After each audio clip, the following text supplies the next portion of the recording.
So you speak. Je parle français un petit peu. Like the pets you could have in Japan are a lot different than what's allowed here in the States. Like what? So like monkeys. Oh, you so can like have a they'd monkey. have like monkeys in there. They would. We might look back in history and be like, the internet was the worst thing that ever possibly happened to the human race itself. I honestly I could believe that. The sci-fi apocalypse is becoming a reality. Yeah, You know? we got those. I mean, you see those robots where they got those robots that are like doing backflips and Oh blocking. yeah, I think it's like Boston Dynamics. Boston Dynamics. Yeah. You look at those, and That it's like, scares me. this is how Terminator Exactly. was starting. Like, this is not good. Somebody needs to pull the plug on that Well, one. and it's funny because when A computer would for sure try to take over the world. oh, absolutely. I was actually I know someone who works for Google, and Google does a lot of stuff with AI, obviously. And he was saying that AI is going to get into Boston Dynamics robots, walk off, and start building its own better robots itself. measured for radioactivity because Oh, they really? wanted to make sure that we weren't Coming in we had- radioactive. they had to like measure us with Geiger counters and stuff. But yeah, I remember the news asking us stuff, and they're asking us like I'm like a teenager, and they're asking me questions like, "Well, how do you think the Japanese government is handling it?" I'm like, I You're don't like, know. I'm I'm a high 12. school. Yeah, I don't know. Then you'll be able to hear me, and then Oh, see, yeah, you wanna try to bring it as close as possible. Let's get this out of the frame itself. Somebody was sitting weird like this. how should I sit like this? Yeah, you can sit however you want. How do I look? Is that good? All right, yeah, and then yeah, just bring it close, ish, but not too close. Not too. Wait, is this good? Yeah, I think so. Okay. All right. Yeah, that one too. So get that one all rolling. Arnell, do you know you have a podcast voice?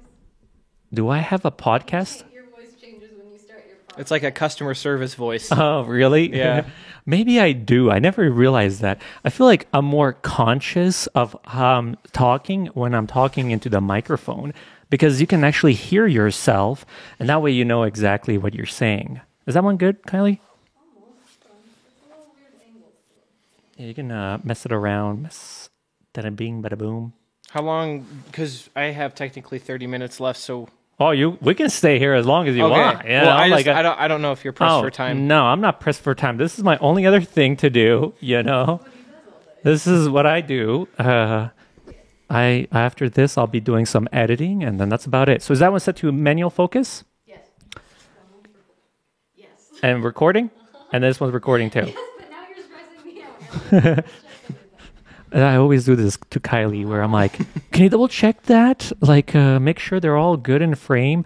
The problem is with some of these is like if you set it to autofocus, then what happens is it might then decide like this microphone is the most face. this is a face.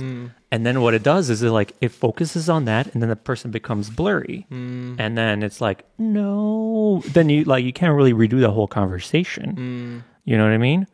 So, okay, let's roll this and kind of see where this kind of goes.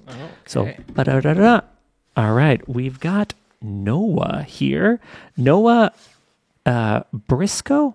Correct. Noah Briscoe. Briscoe, okay. And Noah is Kylie's husband. And how long have you guys been married? Ooh, Oh, he's on. good question. He's on like he's No, I'm like. kidding. We've been married for a little over 3 years. 3 years itself. Yeah. Okay. And I've heard a little bit about you. You did a lot of traveling, or you lived in a different country or something like that. Yes. So I guess let's tell me about that a little bit. Like where exactly did you live at? Yeah. So my dad, growing up, he worked for the U.S. government, Okay. and so he worked for what's called the Foreign Commercial Service. And so what that is he lived overseas at U.S. embassies. So Oh, if you've okay. ever been overseas and you've, had to do something with your passport or something overseas, Yeah. that was where my dad worked, was at an embassy. And so because of that, we were able to live overseas with him. And so we lived in Japan. Okay. We lived in Paris. Okay. And I was also able to visit them when they lived in Israel, Tel Aviv, and then also currently they're living in Seoul, South Korea. Oh, okay. And so, yeah, so growing up, every so often, every couple years, 3 to 4 years, we would, pack up, move and move to somewhere else. So, where was the first place that you lived at? So the first place overseas that we lived at, I lived in Japan twice. So it was a total of like 10, 11 years. You lived in Japan for 10, 11 years? Around that, roughly, yeah. What city? So I lived in Tokyo, so the capital. Okay. That Yes. should be interesting. Yes. Let's, Wait, before you go further, I'm gonna leave.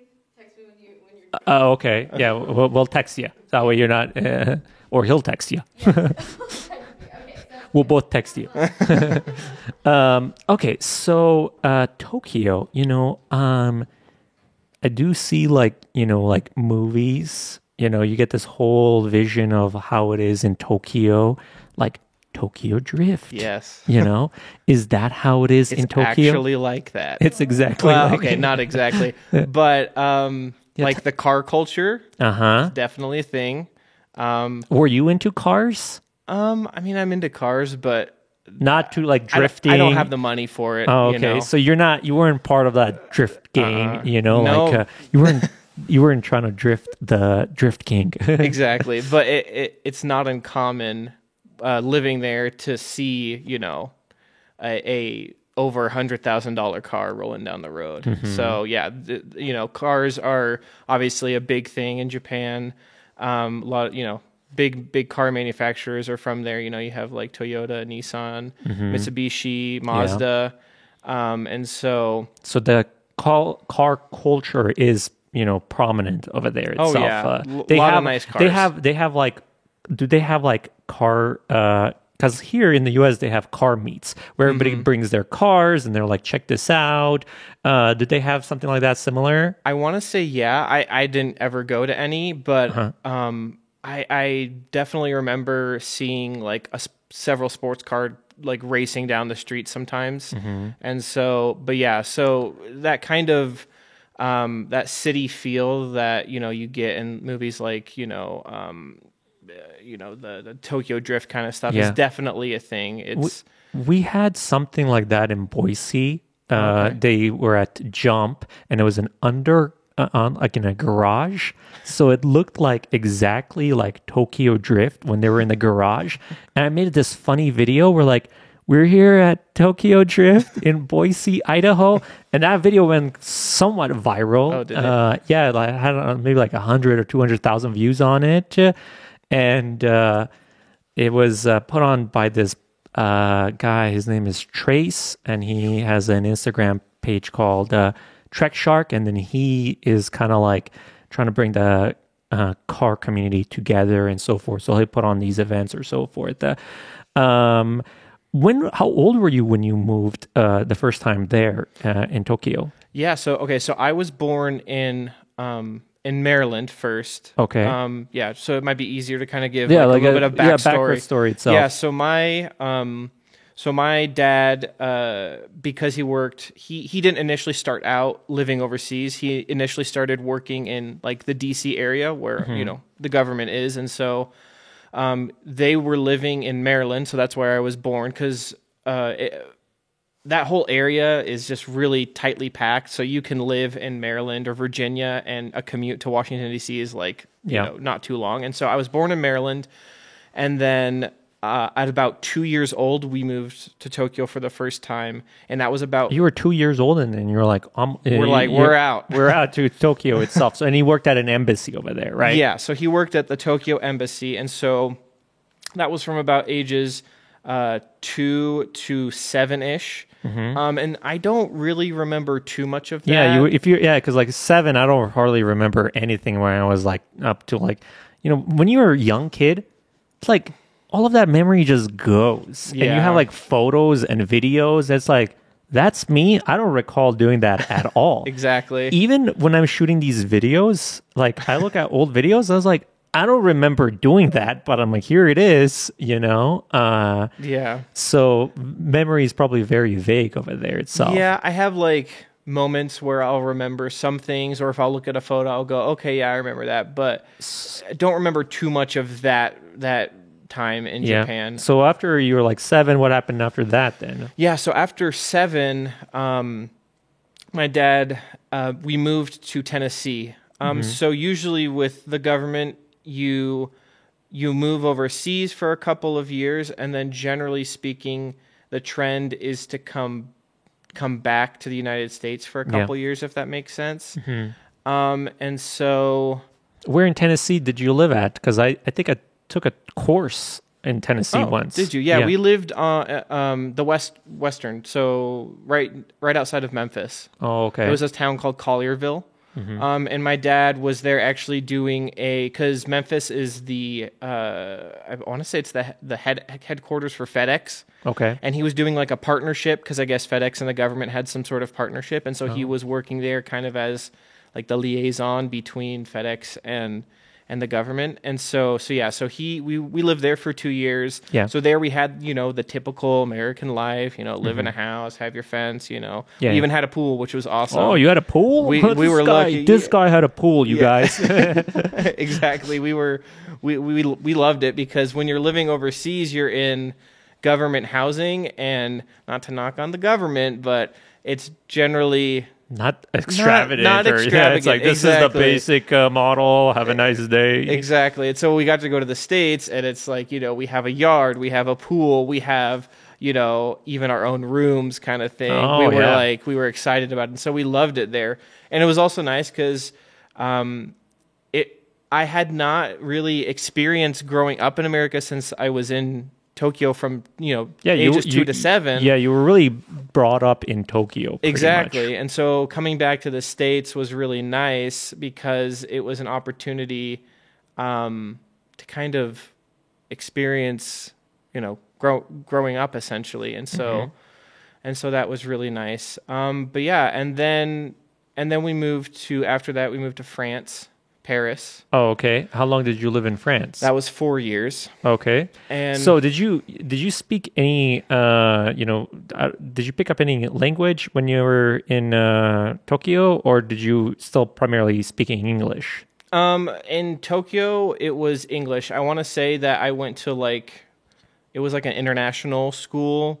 So it wasn't I want to say I did I learned Japanese, but most of my Japanese language learning came when I lived there the second time when I was high school age. Oh, then you were a little bit older. But yeah, so not much. But in France, I learned a lot of French. Yeah. So you speak. Je parle français un petit peu. I don't know what he said. So I speak a little bit of French, but yeah. So. But it's hard because I've lost so much of it because I haven't had to use French here in the States a lot. But yeah, so in France, I went to an international school as well. But I had a French language course with someone who was French, and so I learned French while there for the 4 years. And towards the end of it, how old were you when about you remember roughly? So hard to kind of recall these numbers, you know what I mean? Yeah, yeah. It's like maybe if I looked at some data, then I'll recall. Yeah, it's France was were you it was 10, 12, 13? It was maybe 9 or 10 to maybe to maybe early teens. Maybe, but yeah. And your dad was also then working for the embassy over there, essentially? Yeah. And what exactly does a person in an embassy do? Good question. Yeah, so there's a lot of different things. I like to think of the embassy as it's almost like it's little town in a sense. They're very self-sufficient. So you can do a lot of things for the embassy. You have people working there ranging from military to what's called U.S. aid, which is the part of government that provides humanitarian aid overseas, to all the way to the FDA and stuff like that. And so what my dad did was he worked for the Department of Commerce, and so he worked helping U.S. companies bring American products and export American business to the country he's living in. So when we were living in Japan, it was helping American business come to Japan. When we lived in France, same thing. But he also helped bring like French or Japanese business to the States. So he kind of worked as kind of helping with like logistics, kind of like you bringing this Exactly. stuff and this person's bringing this stuff. So that way setting there's up like meetings, getting people in contact with the right people, going to events, all that kind of stuff. And so, Gotcha. so he's been doing that for for a very long for very time. long. Yeah. So Interesting. And then so you're in France now, right? And did you say Paris or? yeah, so we lived in Paris, like in the city Oh, Paris. so you probably saw the Eiffel Tower and stuff Exactly. like that. You Yes. know, like Became a normal view for us. normal view. There's the Eiffel It got Tower. old after a while. Yeah, it's kind of like how we have Shoshone Falls here too. I've seen it. It just becomes like it's a thing that's there, basically. Exactly. Yeah. Then so you're still young at this point, right? Mm-hmm. Still early teens or so. Then you guys move again. Yeah, that looking back was hard, moving constantly. Yeah, this is like you're Tokyo, then you're Tennessee, then you're in Paris. Now where's Noah going now? Exactly. Yeah, it was hard because you move somewhere, you make friends, you get used to living there, especially moving to a foreign country. You get used to the language, you get used to the new culture, only to, 3 to 4 years later, pack up and go. And so living in France was great. We loved it. And then we had to pack up, and then we had to move. So we ended up going back to Japan a second time. Tokyo again? Tokyo again. And so that was towards the end of middle school till I graduated. So I graduated high school in Japan. Okay. And And how was that? Who were your colleagues in school itself? Like, was it like everybody that was American or people from Tokyo? Like, did they just put you in like a public school, or how did that go? Yeah, so we were in also an international school as well. So I didn't go through the Japanese school system, but there were a lot of Japanese kids who were in the school as well. So it wasn't just international kids, it was also Japanese kids as well. So we had kids from all over the place. There were a lot of Americans, a lot of Japanese kids. There were kids from, the Middle East. There were kids from other parts of Asia, kids from Central South America, kids from Africa. So it was a really, really, really diverse school. Yeah. And I really liked that. It was nice having friends from all over the place and kind of getting to know their cultures, getting to know who they are, what they do. Like it was nice looking back growing up and kind of being exposed to all these different people.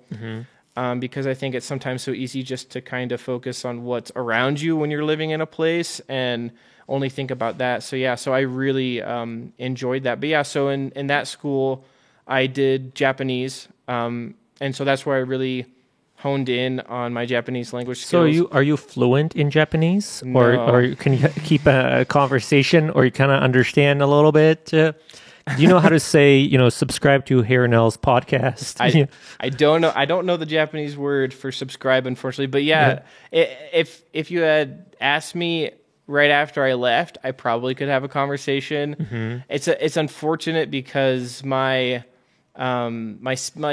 feel like when you learn a language, the first thing that you lose is the ability to speak it. You still can understand it. Like you retain the ability to understand, but your ability to speak and like your grammar is the first thing to go. So I can kind of understand still, but as far as like I could have a very basic conversation. Yeah, And how do so- I get there? Exactly, How do I get to here? And you show them on a map, Exactly. So that's one thing that I really regret is that I didn't keep up with that.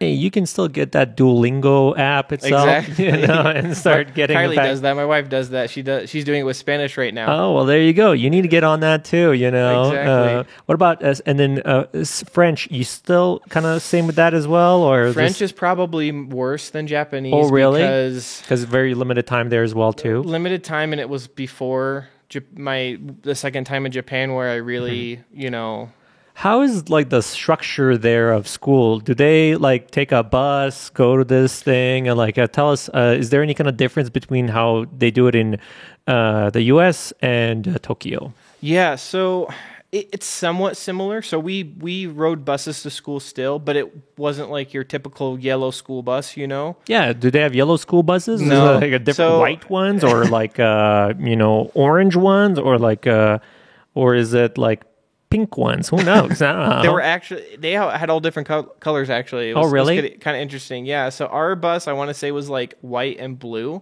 Oh, okay. but it wasn't even the same style as American school buses. So the school I went to was like a private school. It was kind of a rich school, fancy a school. snobby Yeah, school, exactly. Well, your dad's working for the government, so they had to probably put you into like a decent one. You know, like we're not gonna put Exactly. this guy in like like the ghetto one. You know, Exactly. And it's funny because we were actually considered the embassy kids. So the kids whose parents were the embassy were considered the poor kids in that school. Oh, really? Because our parent, we didn't even pay for the school. The government did. And so you're going to school with like some of the people I knew in school, their parents were like the CEO of Coca-Cola Japan and stuff like wow, that. And so yeah. you're going to school with people whose parents are like multimillionaires, and we're just over here just like, you know. Yeah, we're the poor ones over here. You know? And so our school was kind of rich. So our school buses were kind of like the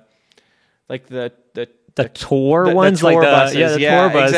exactly. So yeah, like so you see every- the athletes come out and so Exactly. forth. Yeah, the kids here would probably love that. You know, I like know, we're in a right? tour bus, you guys. I remember seeing like what a American school bus looks like, and I'm like, oh my gosh. You're like, what? Who designed this school bus? Exactly. You know? So I feel very, very fortunate that I didn't really have to experience So you never had that experience where in the back of the bus you hit a bump and and you then fly. you just fly up in the air. You No, know, you missed that, huh? I missed that experience. But People yeah. love that. They're like, okay, here comes the bump, and then the bus person or bus lady, like, oh, whoa, yeah. Or your bus driver pulling over and screaming at you because Yeah. you know you're throwing pieces of paper. Yeah, at 'em or everybody's something. like, yeah, they're like throwing paper at each other, starting a fight or something like that. You know. Yeah, unfortunately, I missed out on that. Are people in Japan more like, you know, how would you describe them compared to people in the U.S., I guess? Oh yeah. Is there a difference? Oh, absolutely. Yeah, Japanese culture is very different. I mean, there are aspects of it that are westernized, but Japanese culture is very different than what it is here in the States. Japan, and I'm not saying that Americans aren't polite. Americans are very polite, but it's hard to describe. Japanese culture is very much centered around courtesy, politeness, showing respect to your superior, if that makes sense. And so I feel like it's all about like respect on Exactly. their end itself. It's like everybody's trying to show respect to each other or something like that. So you don't ever. I don't know how to describe it. Like a good way of describing it is. So it was actually interesting. So in the summers when we were living overseas, the government would pay for you to come home for the summer, your family to come home for the summer. It was called home leave because, you know, they realize when you're away from your family, you're away from America, you know, it can be hard. And so they want to provide kind of like, you know, a little bit of a vacation for people who work at embassies. And so every summer we would come back. And I remember every time when coming back to the United States, there was always this feeling of like, not dread, but almost a little bit of anxiety because America felt it felt kind of more wild to me, if that makes sense. When I was in Japan, Wild Wild West. Exactly, Maybe yeah. what you're thinking of is like you feel like it was more structured over there. Exactly. Versus the U.S. is more kind of like Wild Wild West. you itself. could count on everything over there to work, and if it didn't work, you could count on it to be fixed or have a process. process of it being exactly. And so coming here, there was almost that feeling of kind of like it's a little anxiety inducing to think about it because I know in Japan that like if something happens, like if there's a broken car down, you know, if there's a broken car on the highway, that, you know, Japanese, traffic police are going to take care of it quickly and traffic will be cleared. But here in the States, you know, it's like if there's a car wreck, it's like, you know, 2 days before the highway clears. So that kind of stuff. That's a little bit exaggerated, but yeah, like I don't know exactly what the process is. Somebody calls 911 and then the tow truck people come out or whatever. Yeah, it can definitely clog up traffic itself a lot. What else would you say culture-wise that you kind of saw? Like, like I'm envisioning Tokyo people upon people because there's so many people there. Like, were you like in the heart of the city? Was like you were walking around downtown? Or, how many people would you typically kind of see out and about, just kind of like going about their day itself? Yeah. I don't know if you've seen pictures. Like, I know that there's pictures online of Tokyo where it's just like a sea of people. Yeah. That's not an exaggeration. That's how it can be sometimes. There's the famous at rush hour for the metro system, the people who cram people onto the trains. Yeah, because there's just so many people. That's a real thing. I've experienced that. I remember we were living there and we're like, okay, at least once we have to go ride the metro during rush hour to see what it's like. And yeah, it's literally, they have people whose job is to just stand at the door of the train and just push, shove them in there, cram people in. So did you feel like you were like claustrophobic over there? How did it feel? I guess it actually felt like I liked it. You liked being part of the whole crowd itself? I remember when I graduated and I came here, because I came to school in Rexburg over on the, eastern Idaho, which is, it's like the complete opposite. So I went from a huge city where there's always noise, always sound, always people doing stuff. And I came here, it was like, it caused me anxiety because I was so used to the hustle and bustle. It was calming to me. It felt safe and secure in a way. I know that sounds weird because you would think all this noise would keep someone up or it would, disrupt you. But for me, I loved it. I enjoyed it. And so coming here, where it was just like at night, you could have it be completely silent. That was unnerving to me. Yeah, you're like, what is this so silent here? Exactly. And so, yeah, so I liked it. And it was nice because Japan was really good at having an effective city, if that makes sense. So like cities sometimes maybe have kind of the stereotype of being like dirty, like some major US cities kind of have that stereotype, like, New York kind of has this stereotype of being a little dirty. Like Tokyo was not like that at all. It was incredibly clean. It just felt like everything, all the cogs, were working together, all the pieces were working together. And so it was a feeling of security there that I really enjoyed. So almost what you're describing is like a city fully organized and functioning as a machine. Exactly. Is how you felt about it itself. Now, Kylie was telling me something about like, so the second time around, what age range were you kind of there, and how long was the second time around there? Yeah. So I second time was from 8th grade until I graduated. And high school? High school, yeah. Oh, okay. So you were there for five-ish years. I think we extended a little bit. You had 5 years to learn the language, man. What the heck? I had learned it. I had to learn English. They're just throwing me in here. I They're know, like, right? Figure it out. Exactly. I got pampered. I got it easy. Yeah, somebody took it really easy on you. Nobody took my chicken nuggets. Nobody took your chicken nuggets. How were you able to complete the classes and things like that? Because they probably expected you to write. Were you writing in English or were you writing in? Yeah. So my normal, like all my normal classes, so like my English class, my science classes, my social studies, those were all in English. Oh, okay. So it was just the Japanese class, and it depended on which Japanese class so I started obviously beginner, and so that they kind of ease you into it. So it's not really that, hey, I'm just going to start speaking Japanese, you need to learn it. It was more the beginning classes. Obviously the teachers were speaking English. There was a lot of English, but they were slowly trying to integrate Japanese into it. But by the 5th year, my teacher was only Japanese. And so it became, So towards the end of it, like I said, leaving, I was pretty good at speaking Japanese. Obviously not perfect. Japanese is very hard and different than English because they have 3 separate writing systems, technically 4. So because when you look at Japanese, they have like the really complicated, it's called kanji, the complicated characters that it's like it looks impossible to write. Yeah, like who's writing like this? Exactly. So they have that, and then they have what's called hiragana, which is more of kind of like a similar. It's similar but more simplified. And then they have the third writing system, which is called katakana, which is used for foreign words. So Japan uses a lot of foreign words that they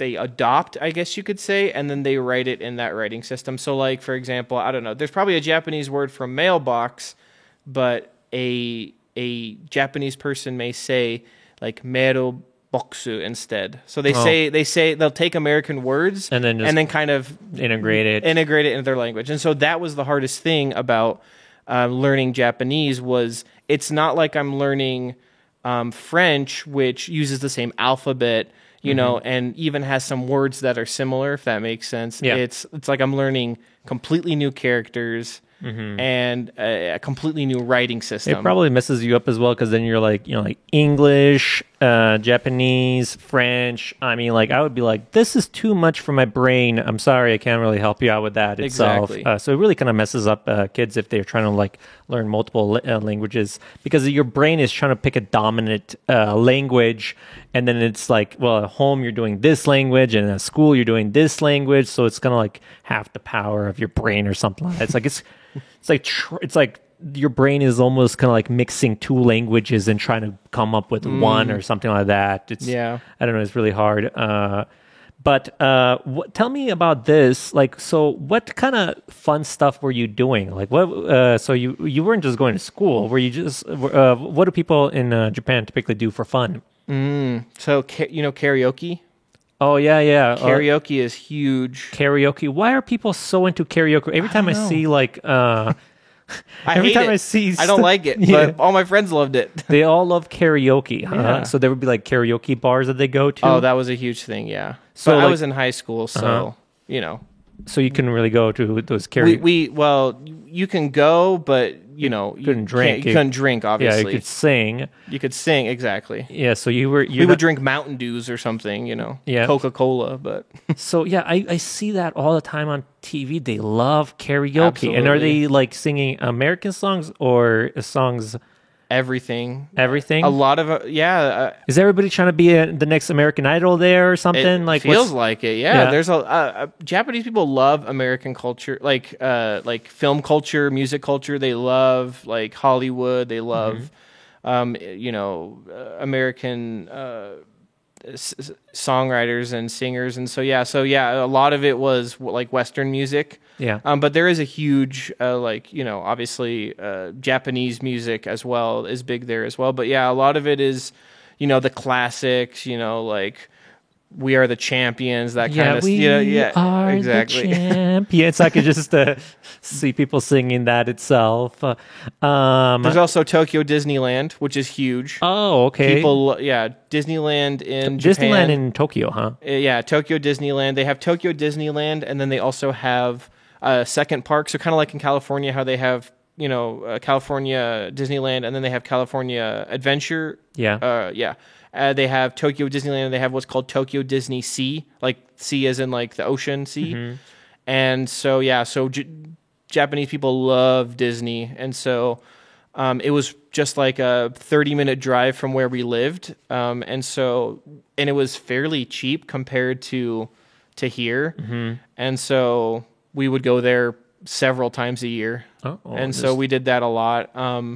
But yeah, when we where I lived on it was a housing compound for the U.S. government people only, and so there it was like its own little community. They had a store there. They had like a workout facility. So it was like it was almost as if you didn't really need to leave it. And so a lot of growing being there was just hanging out with my friends. Other people who were embassy kids. And so we just hung around, did typical teenager stuff, got in trouble, Oh, okay. Mischief, How can you get in trouble, we got in as much trouble as we could, Yeah. without actually getting in too much trouble. What was the most exciting part about there? Since you were still young, you probably couldn't leave too far out of there itself. You know what I mean? It was probably like, okay, this is like stick around here. Did you have a car? How did you get around? Did you just if I dropped you off somewhere in the middle of Tokyo, would you be able to find your way around? Yeah, actually, it's really? really I guess you could use the phrase user friendly, and No car. My family had a car, but I didn't. Yeah. But Tokyo especially is very like accessible without a car because it's a city and they have a very extensive and integrated metro system. So yeah, so you can be dropped off at any point in Tokyo and you could easily find your way home. So yeah, so I traveled a lot on the metro. You just buy like a little plastic card that you just load with money and then you just swipe it and you go. So sometimes that's how, when I wasn't, there were occasions where I didn't ride the bus to school or I didn't ride the bus back from school because I was doing after school activities or I needed to be at school earlier or something. And so I would just ride the train. And so I got to know the Japanese metro system really well because we used it a lot. And okay. and, So yeah. so you would be like, you're like, oh, we get on this, we get out of here, then Exactly. we join this one and go that way. Exactly, yeah. And then it's like, that's how we get around here. Yeah, some of those maps are like freaking. You look at that and it's like, Oh, what the am I- metro maps with Yeah. like all the different lines on It's them. like yeah. people look at that and it's like, I don't know where this is going exactly. It scares a lot of people itself. Yeah. What about like shopping in there? Like, did you typically just shop in the community you were at, or did you go out there? Because there's a lot of factories. You know, the crazy part is like, even I talk to people that work at these factories itself because we do a lot of light stuff. Not that many people make lighting fixtures in the US. I've hardly found anybody that makes lighting fixtures in the US. It's all done in Japan. They have like many factories that do lighting stuff and so forth. So like, did you ever go to these places where they have all kinds of different vendors and they sell all kinds of stuff like that? Did you ever buy anything that you were like, well, this you can only get this here? Yeah, that's a good question. So we did a fair amount of shopping when we lived there. As far as like groceries went, we shopped a lot on the U.S. military bases that were there because we had like a card that allowed us to get on, and they have their own like, it's almost like a mini Walmart there. Yeah. It's called the commissary, and so we were able to get, so as far as like groceries went, we did a lot of grocery shopping there. So we weren't really shopping in Japanese grocery stores, but as far as like other things, we did a lot of shopping in Japan. They have really, really, really cool stores there. The one thing I love about Japan that is not really, they have some stores are like this here, but Japan is huge on like displays. So like you go into a store, like say for example, you go into like an electronics store. It's like there's like electronics displayed everywhere that I don't know how to describe it. So like, have you ever been to? I think Toys R Us is now out of business, but have you ever been to like a Toys R Us or like a toy store where there's like just like, you know, built Legos and stuff, and Yeah, like they trains really, going around and stuff like that. That's a big thing there. Like they're really big on the store the displays. store displays, and so going into a store, it's kind of like an adventure because you're walking in and like there's all this stuff going on. So I love that. But yeah, there was a lot of cool stuff there. Not only just like hardware, but also a good example is like their pet stores were really interesting because like the pets you could have in Japan are a lot different than what's allowed here in the States. Like what? Like what? So like monkeys. Oh, you so can like have a they'd monkey. have like monkeys in there. They would have like really exotic pets that you couldn't get. And so there was this one pet store that it was along the path that we took home. So we would ride a train home from school. We would get off at a station, but we still had to walk from the station to home. So there was this one pet store that we would always pass on our way home from school, where I'd always drop in, and there was like this monkey that I made friends with. And so, Imagine- I'd always bring him a snack or something. Yeah. Imagine seeing a monkey for sale at Petco Exactly. or Pet Mart or something like that. I'll be like, oh, you can buy this monkey? Okay. You know? Exactly. Yeah, there's none of that here. So yeah, so Japan definitely felt like, I would say, a little bit more diverse in terms of what it offered. It almost felt as if some of like the tech they were offering was stuff that, like, I remember there being stuff that I was seeing at Japanese like tech stores that had yet to come to the States almost. Yeah, you almost kind of felt like I'm getting the insider scoop over here, you know? Yeah. Well, a lot of times, this is how I understand how typically like these places work. Is like companies in, like, if you even think about like Apple itself, Apple has engineers, right? They're typically in California or so forth, right? They're doing all of the fancy stuff on the computers and so forth, right? But the workforce is in Japan itself. So they're like, okay, I've finalized my design and so forth. All the machinery over there is all the people that go ahead and actually make it over there, basically, right? So it's kind of like the way that the US is set up is we'll do the design and all the figuring out here in the US, and we'll pay people big bucks for that stuff. But then it typically gets outsourced to like a Japan, and then it gets made over there and then gets imported here into the US. I don't think that's a good thing for the US to do.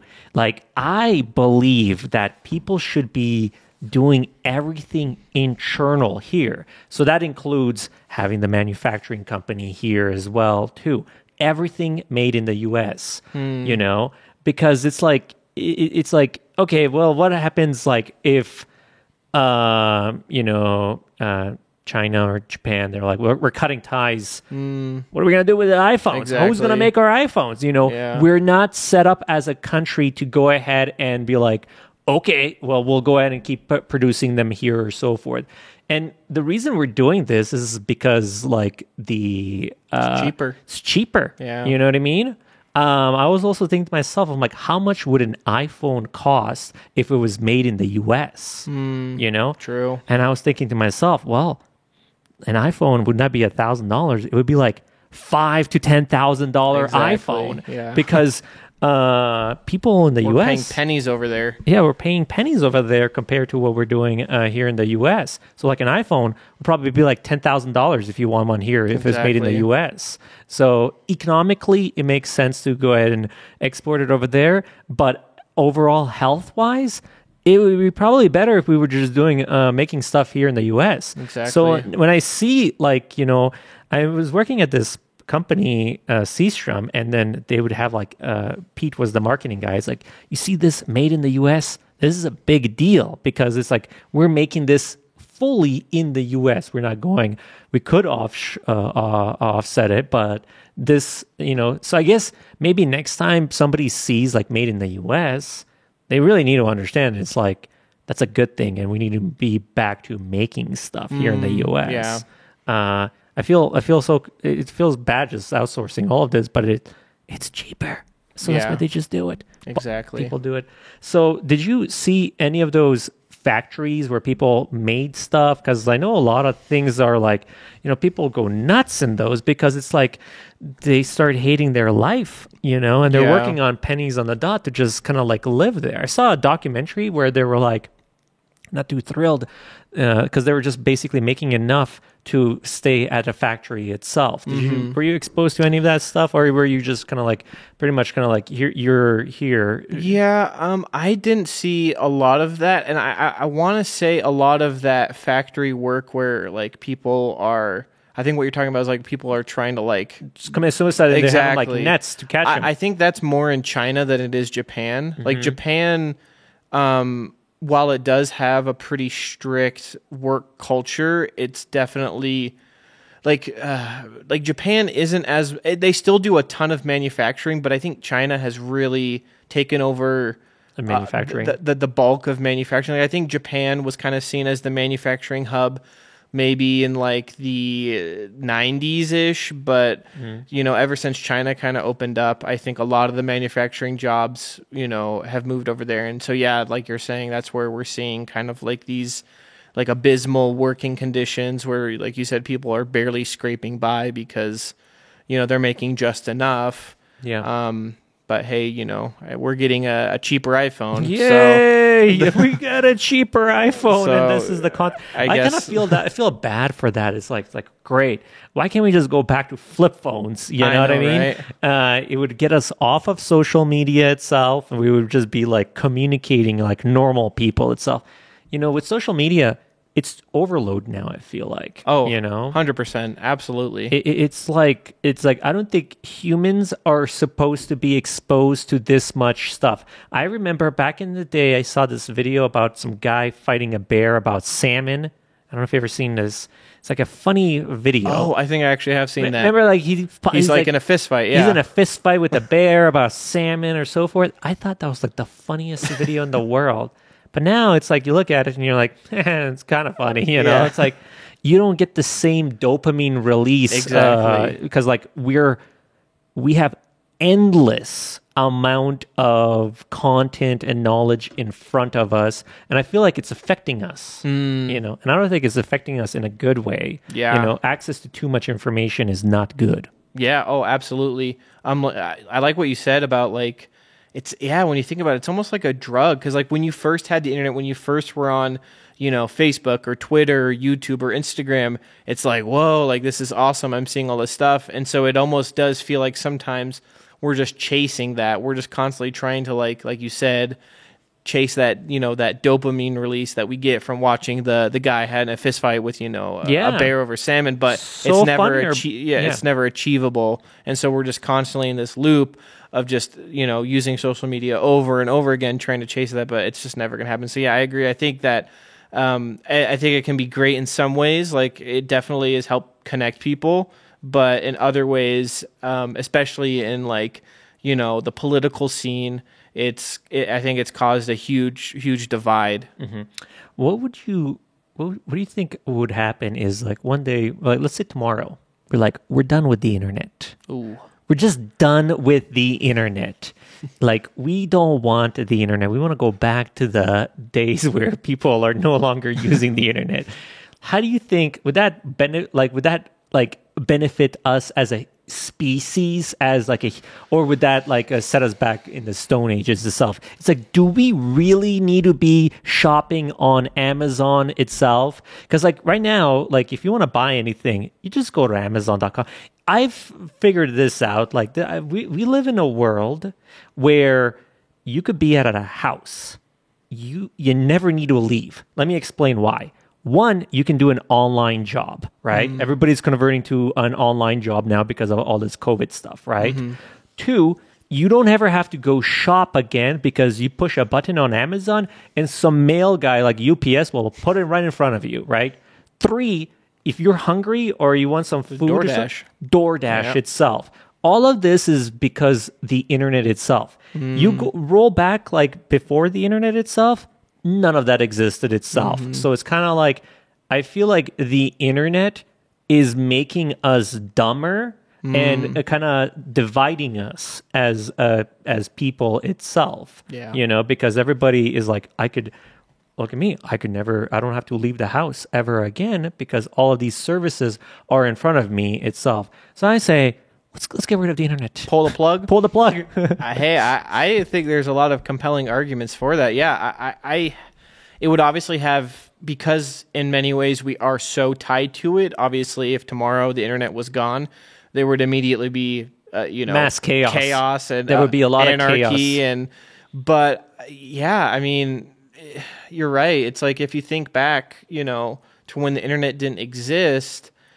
You knew who your mail person was. Mm-hmm. You knew who the person who ran the grocery store down the street was. You knew there was a lot. Like what I'm trying to say is that social media really has cut human interaction. We no longer interact. Like you said, you don't have to know who your mail person is because they just bring you everything you need. You don't need to know who the person who runs the grocery store is because you don't even need to go to the grocery store anymore. Mm-hmm. Yeah. If not only can you order food, but now a lot of these big grocery markets are doing like online, grocery where you shop online. You can have it. You can go pick it up, or even in some cases, you can have it delivered to your house. Even. Yeah. They'll even put it in your fridge. I think Walmart is doing that. Oh, really? It was just creepy because put it in your fridge. Exactly. It's like I don't want some Walmart employee, coming in my this house, in your fridge, taking a drink out of my milk jug. So like technology, in my opinion, is not connecting us better. It's actually dividing us. Oh, absolutely. And it's not a good thing. And I think people need to kind of snap out of it and kind of see like. Or, you know, maybe we need to just be like, during work hours, we can use the internet. After that, it's off. It's cut off. Yeah, like Yeah. 8 a.m. to 5 p.m. we have the internet. After that, it's off. Absolutely, yeah, because it's scary. Because I, as a university student who's studying political science, it's seeing the divide, the actual divide, because this can be measured. Because we can see, you know, where people's political views or what their opinions are of the other, you know, of other political parties. Mm-hmm. We can see how over time that it's shifting. It's becoming, like you said, more divided. It's scary to see, because I feel like we're headed in a poor direction, you know? There's not a good direction. It's like the internet is the greatest thing ever invented. It's like, this is what we're saying in this point of time, but like, you know, watch, like, we might look back in history and be like, the internet was the worst thing that ever possibly happened to the human race itself. I honestly, I could believe that. And it's hard, because another big area, like I was saying, is that, like, at politics, the essence of politics requires human interaction. In order to engage in politics, you need to be able to do what we're doing right now, is sit down at a table, look at the other person in the eye, and talk to them about it, you know? Mm-hmm. But the internet has completely removed that aspect of it. So now you're just typing at someone over on a People keyboard. are more rude on the internet because it's Absolutely. like a lot of times, let's say, for example, like there is no, like, for example, like when you're talking to somebody, you're not going to be like rude and like say the things that you say on the internet itself. Exactly. There is no face-to-face interaction, so they're more rude and they on the internet itself because there is no filter. Sometimes people, like trolls, they'll want to just write down for try to get the other person Exactly. to like react or so forth. It's like they get a dopamine rush by trying to like make somebody mad or something like that. And a lot of people on the other side that are receiving this, they don't fully comprehend that the reason they're doing this is because they get like a rush of trying to piss somebody off itself. Exactly. But again, like face to face, they would never do it. I can tell you Absolutely. that because back in the day, consequences, you're rude or mean to somebody, you get punched in the face, you know, like Exactly. you know. So it there was like that, you know, the level of you know interaction with somebody that would be kind of like gauged or so forth. Exactly. But yeah, it's definitely interesting. I'm just so shocked that you never have to leave The house. your house. Yeah. And that's not good for people itself. And then the things that they're planning to go ahead and do in the future itself, it's like our whole goal now is like, how can we make it so that you never need to leave the house or so forth?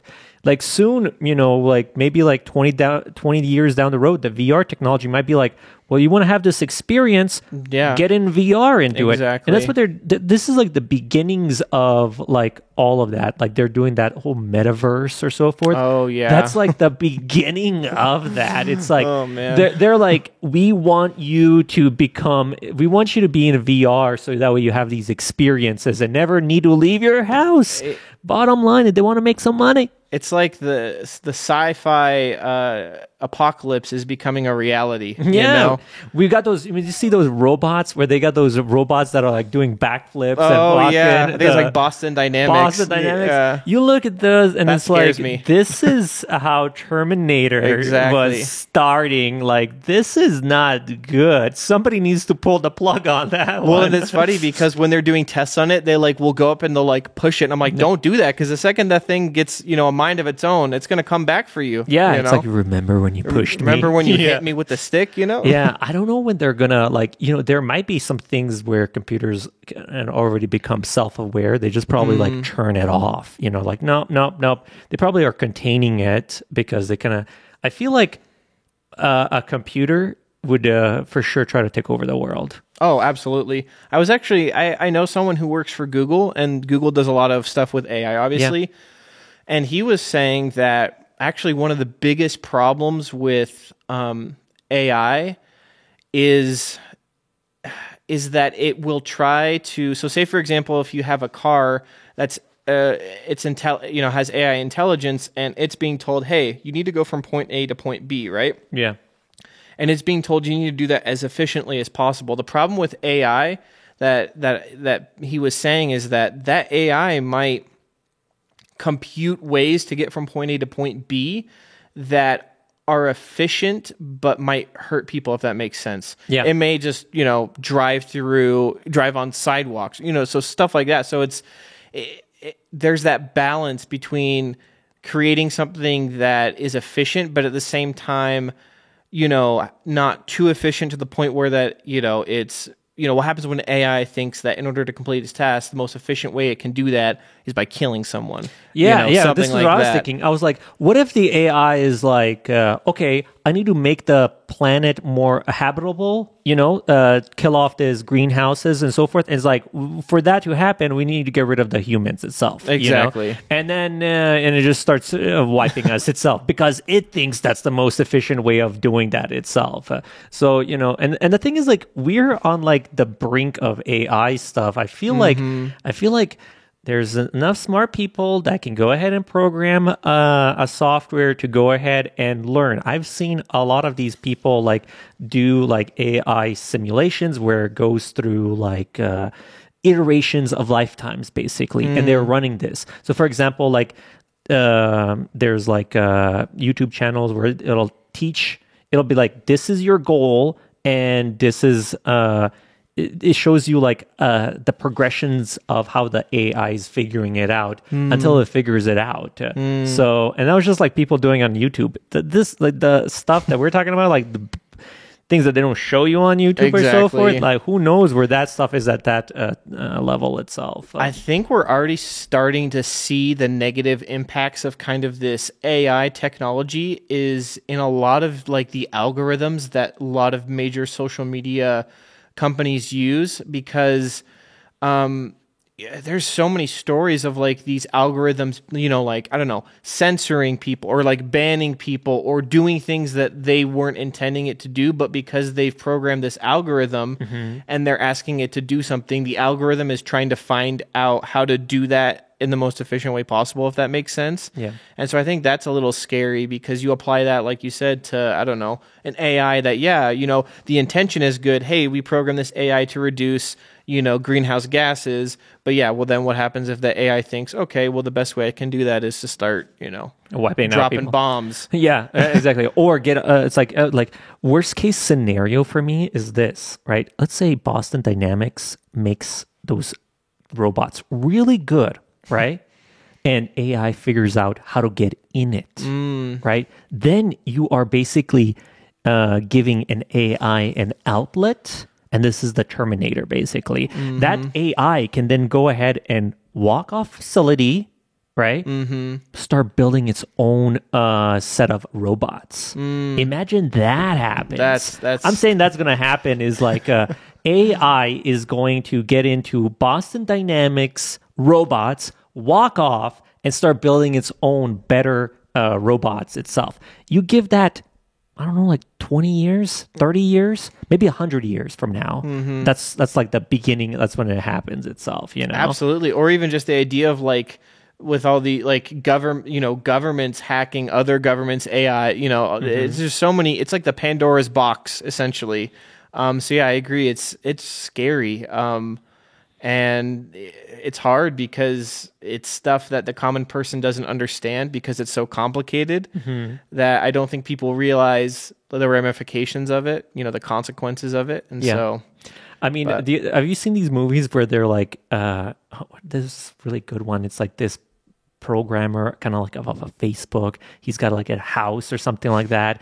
And then this guy flies in and then there's like an AI computer there. It looks like human or something like that, and then it gets released into the general populations because the AI breaks out, kills the two people. So good. What is it called? I always think, I'm like, this is exactly how it's going to happen, And then AI is going to start. I always start thinking to myself, AI is going to start making copies of these, and then it's going to have like much more efficient. Have you seen like the Terminator movies? Have you seen it's like iRobot? Oh yeah. Oh yeah, yeah. something like that. It's gonna happen. That could easily happen. That's They're just why- gonna like preparing us for that. That's why I'm always kind to technology, because I'm like, if the technology starts to gain a mind of its own, at least I've been kind to it. Maybe it won't kill me. Well, I don't think technology is gonna Good care. microwave. Good microwave. Yes. Don't kill me in 50 years. Yep. So I definitely think the technology is leading in a interesting way itself. Yeah. They also even talk about like, well, how can you guarantee that this is not like a virtual simulation right now? You know what I mean? Because like how I've seen VR how it looks like now, but how does VR look like 1,000 years from now if we're still around? You're right. We might just be in a simulation right now. It could be. We'll never know. Yeah, I mean, like once the game is over, then you'll know. Oh shit, that was a simulation. Had me fooled the whole time. That would be crazy. Yeah, I know. I've heard of this simulation talk happen a few times, but again, we've totally went off track here. We were first talking about Japan and Tokyo and so forth. So, how did you end up coming back to Twin Falls? Is that the last time you were in Japan? Did you move anywhere else? No, yeah. So I graduated in Japan, and then I came here to the States to go to school. Like I said, in Rexburg at BYU, Idaho. I gotcha. And I kind of at first wasn't sure about what I wanted to study. I went in as a biology major, and then looked into computer science, but then I really settled on political science because I just kind of growing up in that sphere, with my dad working for the government, it kind of just, grew that passion in me for wanting to do something similar. And so I decided to study political science. So I had been doing that. I'm soon to graduate, so I'll graduate soon. And you were working on this kind of like a project, a documentary or so forth. And what is that? What is that exactly? Detail? Yeah. So my wife graduated, and so then we came here, and I had to do a senior. So I'm doing school remotely, and so I have to do a senior project. And when I moved here, because my wife had been from here, I had kind of heard of the refugee center before, but then I came here, and then I had to do a senior project, and so I was like, hey, that might be a really good idea. And so the project that I'm doing is I am interviewing people who live here who come from a refugee background, and who maybe have had experiences with the refugee center here, and I'm just interviewing them, and I'm creating a documentary on kind of their lives, the process, because I feel like the life of a refugee in the United States is kind of something that your average American doesn't really know about. It's kind of like a topic that isn't really well known, and so I was like, hey, this is like the perfect project. There's a lot of people here that want to share their stories, and so that's what I decided to do. And my professor thought it would be a great idea, and so I'm doing that. And I interviewed you just before this podcast. We did a whole interview. He was asking me like my experience of. So I guess I'll be in part of this documentary. You will. You'll be the star. It's the star. The star. Exactly. I was looking at some of my videos. I was like. I am the star of my own, video thing. Like, I'm the star. It's like, I'm the star. And I started thinking to myself, I was like, what made me decide that I'm going to be the star, And then I'm like, this is point eyes on me, basically. And it was just something that just apparently just happened. And then that's basically it. I hear you're pretty famous here for this. Apparently I am. Well, I don't know. I wouldn't say that. But I would say... my whole goal was to try to get I heard this saying once, like, I want to walk in a room and I want everybody to know who I am or something like that.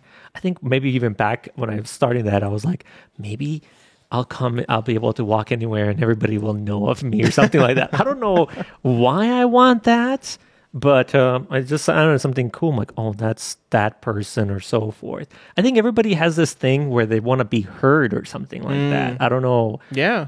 Or have their opinion or something like that matter or so forth. So maybe this is just kind of like a way of me positioning myself like that. I'm like, hey, I'm just talking to people essentially.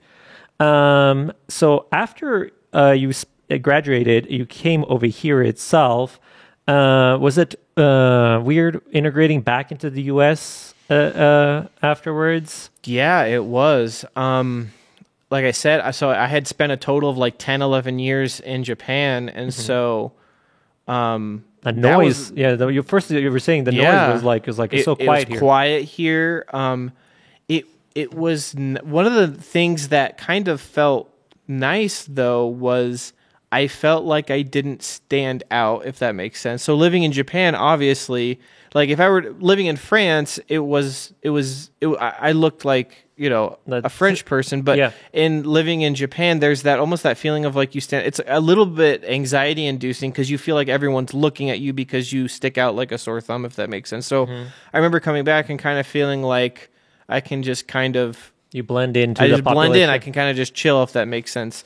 So whenever I was out in public in Japan, there was always that feeling like I gotta be on my best behavior because I feel like I'm being watched, if that makes sense. Were you trying to be on best behavior because you were trying to represent the U.S. So that way you didn't want to have people like have a bad impression of the U.S. or anything like that? Like, what was your thinking of that?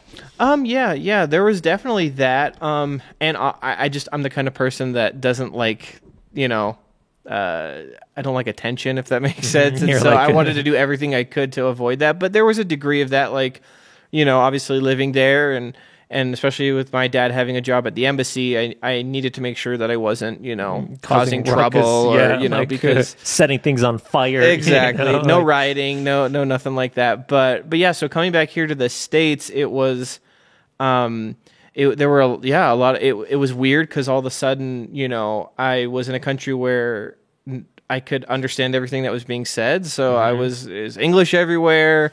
I miss the Japanese food a lot though. Oh, okay. I had really grown accustomed to that. Japanese food is so good.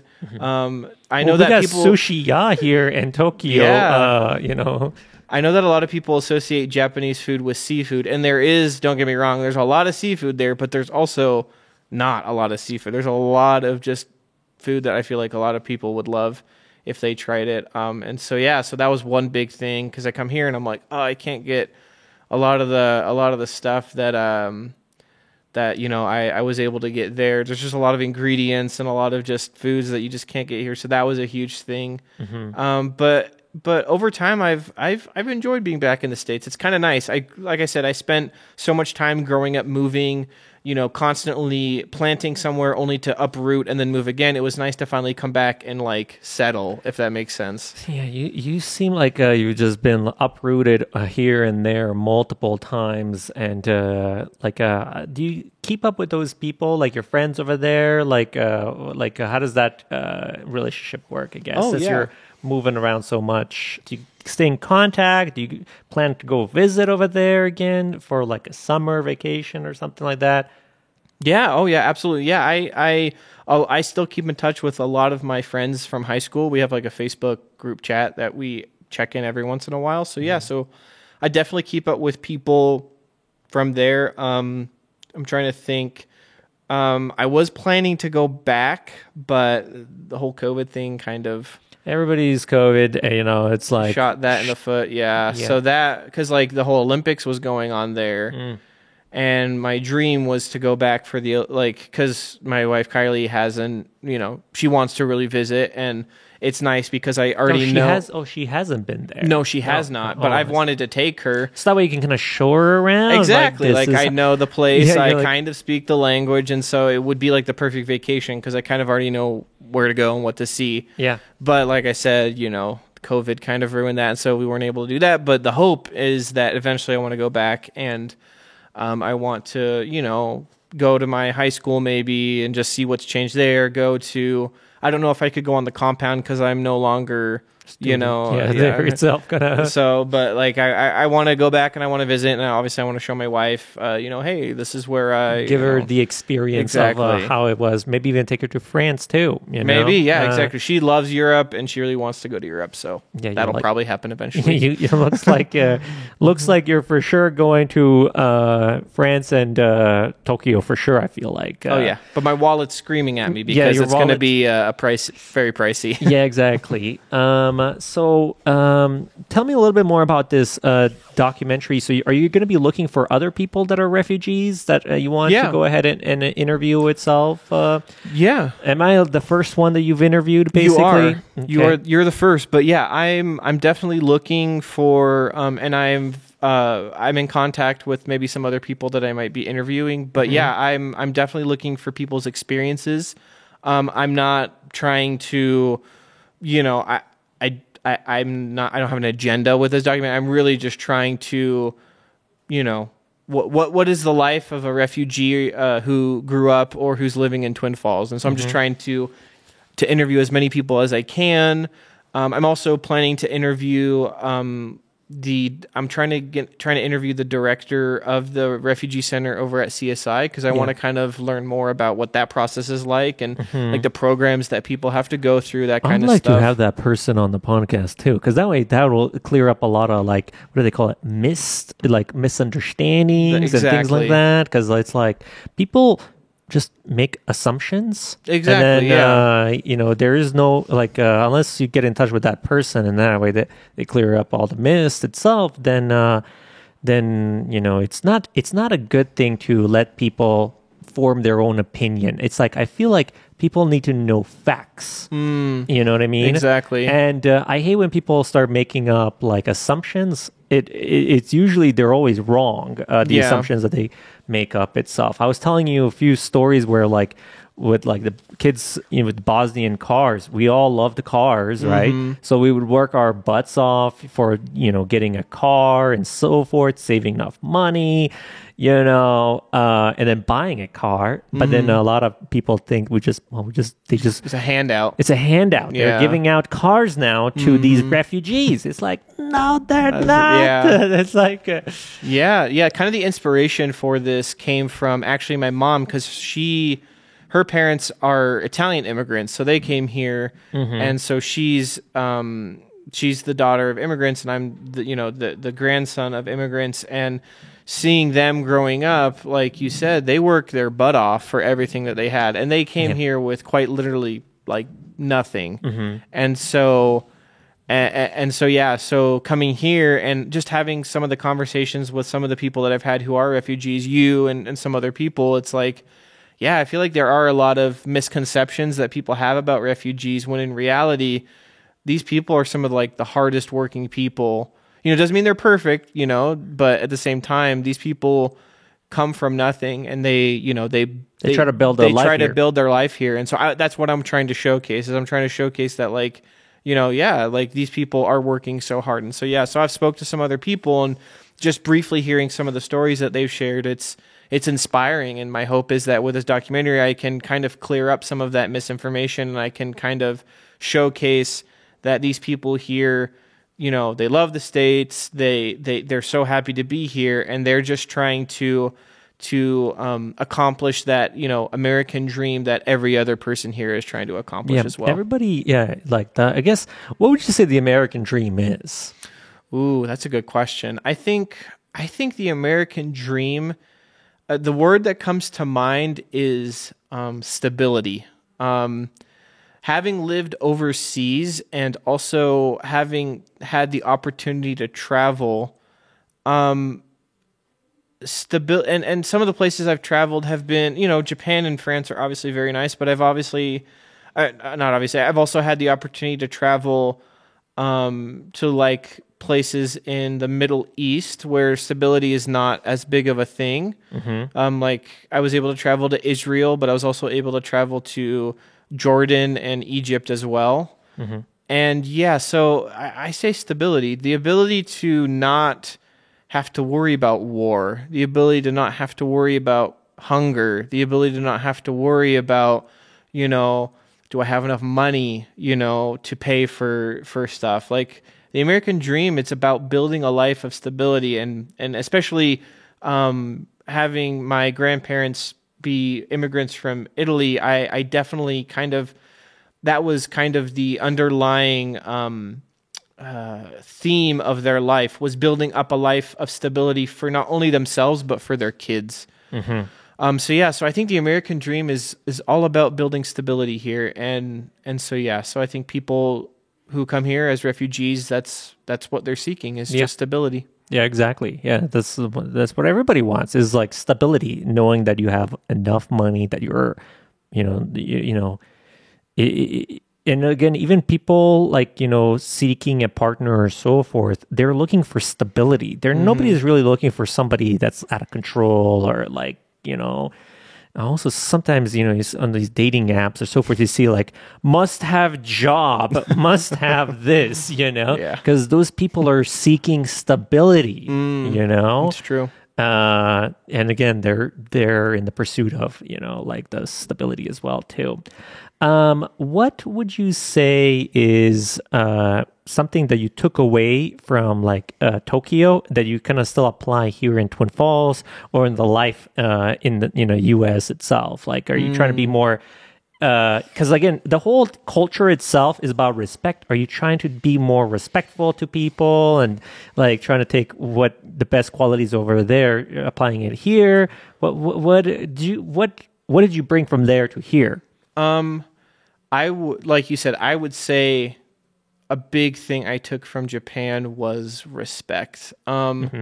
Respect is very much ingrained in the culture there, and respect is given all around. And I think it helps their society operate. There are toxic qualities about it, but in general, I feel like it helps them work better as a country. And I think respect is something that I took from there that I'm trying to apply here. So respecting people, being courteous, trying to not just treat people as a means to an end that, hey, I'm going throughout my day, I'm checking out at the grocery line and, I'm just going to, not talk or whatever to the person checking me out. It's more like, okay, hey, ask you how your day is, that kind of stuff. So yeah, I would definitely say from Japan, I definitely am taking, or I took, that idea of respect, just respecting one another. Take a moment to thank someone, even if you normally wouldn't, or something like that. Yeah. So what's your plans after you then get all this stuff done and so forth? You're seeking stability too. I am seeking stability. You're right. I'm seeking the See, American dream. So I'm going to finish this project up. I'm going to graduate with my degree, and the hope is that we're also getting a puppy. I think Kylie probably mentioned that. in the next month we'll be getting a puppy, so that's going to happen. Yeah, see, that's the American dream. You got to get a Exactly, like a your dog dog too. Yeah, we're gonna get awesome. a puppy, and we're gonna do that. But the hope is, Kylie, my wife, loves working here, so I think we're probably gonna be here for the near future for a couple years at least. I'll probably try. My hope is that I'll find employment, something in the realm of political science, whether it's maybe working for the city or the state or something like that, or maybe even having some sort of remote job or something. But yeah, the hope is to probably maybe stay in the area, but yeah, just seek stability. Stability. I'm always I'm like, I have my fingers crossed that I'll win the Powerball, and I'm like, freedom, I've got millions of dollars, if you had access to like a bunch of millions of dollars, what exactly would you do? Just kind of curious. Do you want would you just spend it all? I was going to say, do you want like the boring answer, or do you want I'm going to just spend it all answer? What would you do? Well, what would you do exactly? I've thought about this. I've been like, okay, if I win a lottery, what would I do with the money? Because, there's that, you hear those stories of people who win it, but then they lose it all. Yeah. I would invest a lot of it. I would probably keep some of it to spend because, obviously you got to spend something. You can't not. But if you have millions of dollars, do you really need to invest it? Well, if you want more, then well, let's say I'm like, okay, you want 100 million. That should be more. 100 million. You got 100 million itself. Okay. You don't need to invest 100 million. I would definitely do something for my family. Absolutely. Whether that's, I don't know, buying them all houses you get a house. You get a house. Exactly. You get a house. You'll be the Oprah. Yeah. I don't. Would it be in Twin Falls? Where would it be at? Somewhere tropical. Ooh, that's a good question. Honestly, Probably be tropical if you've got millions of dollars. You're like, I want to be by the beach in a pool. you would think, but I think Kylie, my wife, would also say we would want to go live somewhere in Europe. Her dream is like a house in like Italy or France or Ireland or something like that. And so yeah, 100 million, that's a lot of money. You could have a house anywhere you want. You could do a lot with 100 million. 50 houses around, you know? I feel, because I think, I mean, you would only need, I mean, at my age, you'd probably only need what, how, you know. I think most people make $1 million in their lifetime. Yeah, That's so it.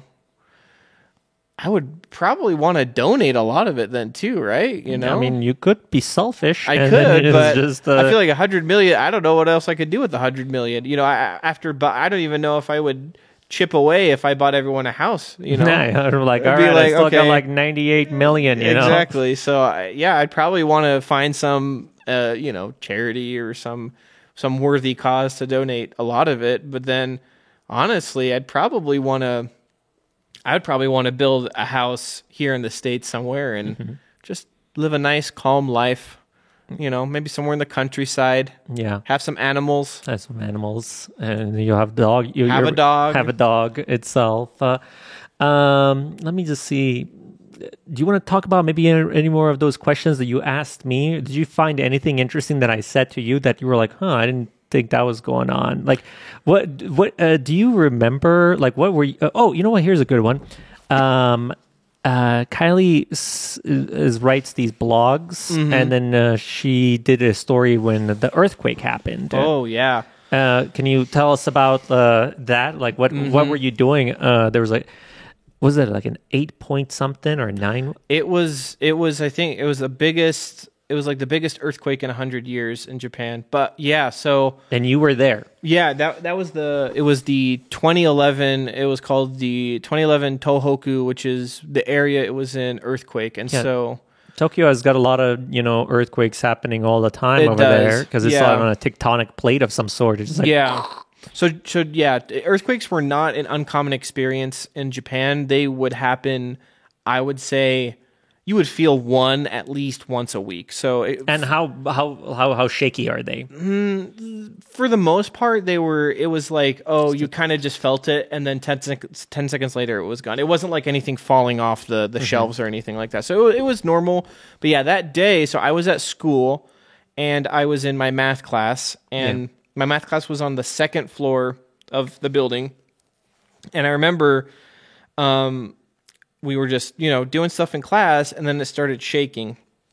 And every once in a while, maybe every couple months or a month or two, you would get kind of a bigger earthquake that was bigger than the normal ones, but it would, 20 seconds would go by and it would go away. But this one started shaking, and it got bigger, and it got bigger, and it got bigger, and it didn't stop. And so, it got big enough to the point it had gone long enough to where my teacher was like, she screamed. I remember, get under get under the desk. That was what we had practiced for, because we had earthquake drills. So, maybe if you live in like Tornado Alley here, you have tornado drills. Well, in Japan, we had earthquake drills. And so the protocol was to get underneath the desk because if something was falling from the ceiling, you'd be shielded from it. And so I remember she screamed that. And I remember I had just froze.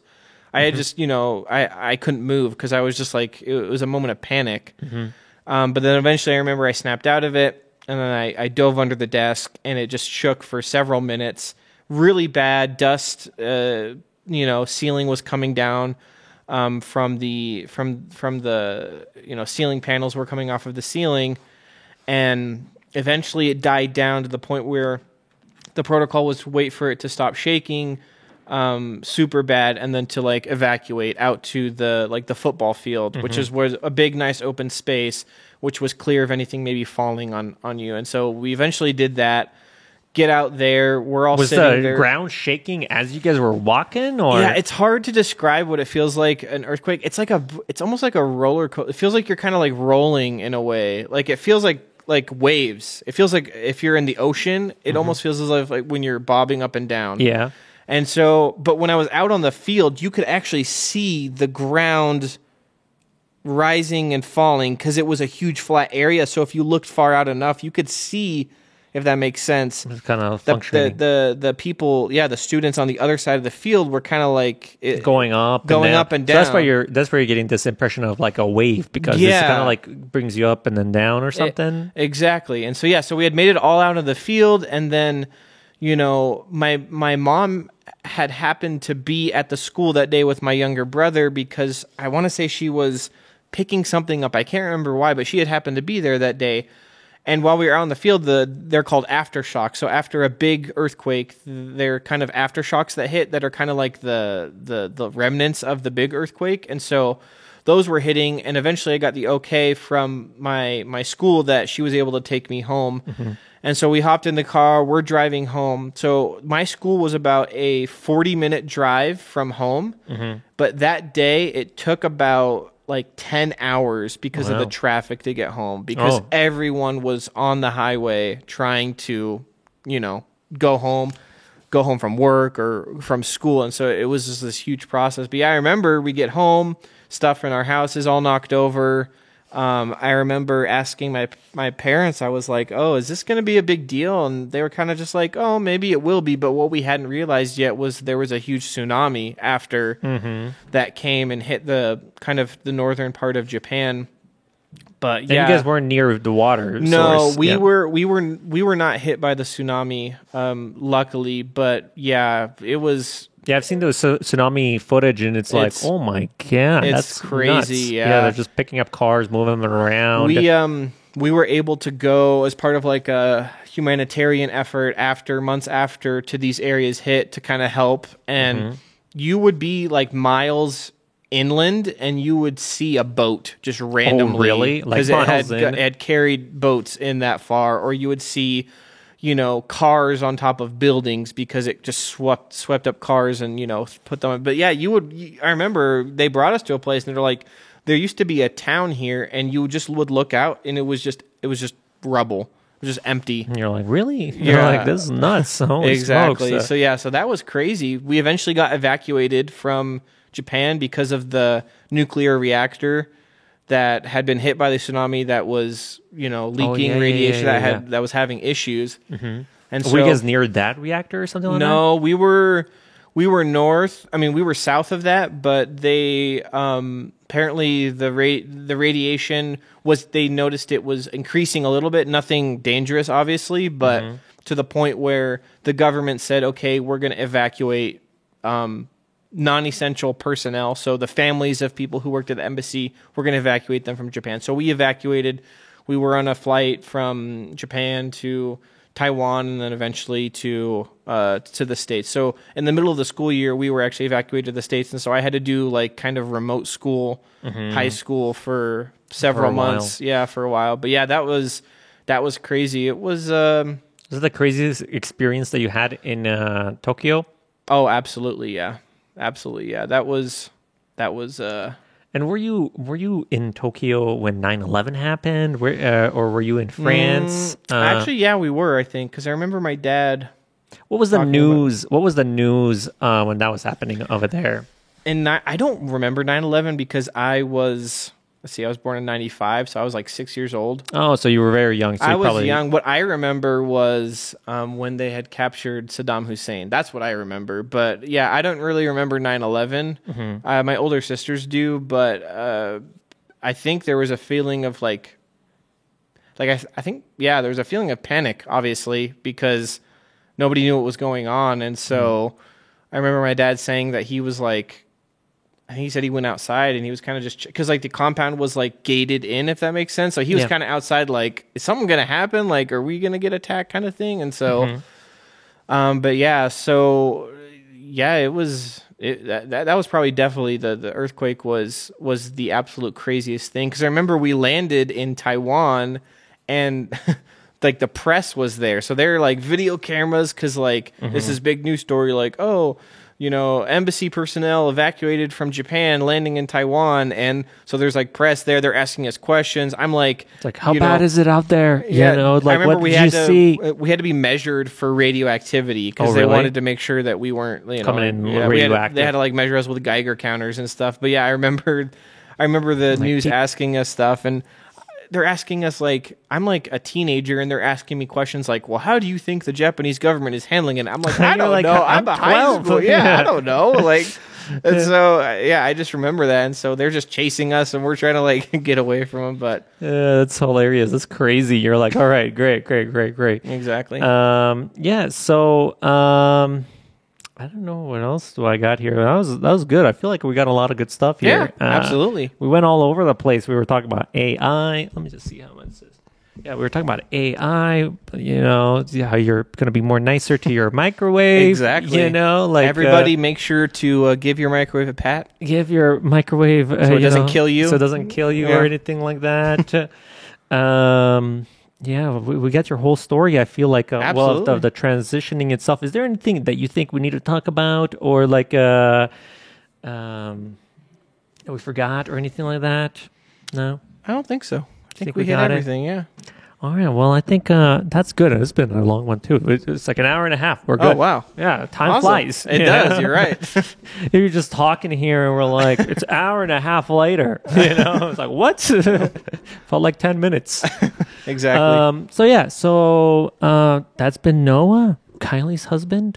Thank you. And yeah, I look forward to seeing that documentary, Alex. And I'll watch it. I'll definitely send you a copy of it. Yeah. I was going to say, like, you might want to read my sister's dissertation. She did a whole thing about refugees as well, where she kind of like did a study of what makes a successful refugee and somebody that's not super successful, I guess. It's like, and it's like deals with school and so forth. So maybe something interesting or so forth to kind of look at or so forth. She did a whole book or something like that. I'll see if I can get a copy of that. Maybe she's trying to get it published in some kind of magazine or something like that. I don't know. Okay. Anyways, that's it for today's podcast. I think we're good here. All right. See you guys on the next one. Yeah. And thanks for coming on and doing this. Yeah, no problem. All right.